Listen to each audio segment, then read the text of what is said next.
લોકસભાના વિરોધ પક્ષના નેતા અને જનનાયક આદરણીય રાહુલ ગાંધીજી દ્વારા છેલ્લા ઘણા દિવસોથી જે આ ઇન્ડિયાનું ઇલેક્શન કમિશન છે કે જેણે લોકોના વોટ ચોરવાનું કામ કર્યું છે તેના પુરાવા સાથે મીડિયા સમક્ષ જ્યારે રજૂ કર્યું હતું અને સમગ્ર દેશમાં આનો જે વોટ ચોરી થઈ છે અને તમામ પ્રતિસાદો અત્યારે મળી રહ્યા છે. બિહારમાં જે લાખો જે જેન્યુઅલ વોટરો હતા તેને આ ભારતીય જનતા પાર્ટીની સરકારના ઇશારે આ ઇલેક્શન કમિશને જે ઉડાવી દીધા હતા અને તેના પુરાવાઓ આદરણીય રાહુલ ગાંધીજી દ્વારા રજૂ કરવામાં આવ્યા હતા.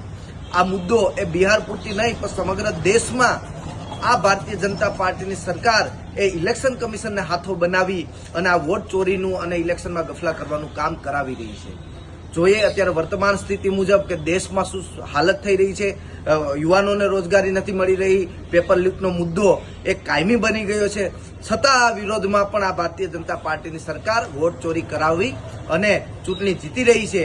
ત્યારે આના વિરોધમાં આવતીકાલે ગુજરાત કોંગ્રેસ સમિતિ દ્વારા આયોજિત એક મહારેલીમાં હું આજે સૌને આહ્વાન કરું છું કે આપણા હક અને અધિકારની જે બંધારણીય મૂળભૂત અધિકાર છે કે એક વ્યક્તિને એક મતનો અધિકાર છે, પછી ચાહે પૈસાવાળા હોય કે ગરીબ હોય બધાને એક સમાન વોટનો અધિકાર જ્યારે આપણા બંધારણે આપ્યું છે, પણ આ અધિકાર છીનવવાનું કામ આ ભારતીય જનતા પાર્ટીની સરકાર અને વર્તમાન ઇલેક્શન કમિશન કરી રહી છે. તો આપણે સૌ ગુજરાતવાસીઓ આ વોટ ચોર અને ગદ્દી છોડના નારા સાથે આવતીકાલે અમદાવાદ ખાતે ઉપસ્થિત રહી અને આ લડાઈમાં આપણે સાથ આપીએ.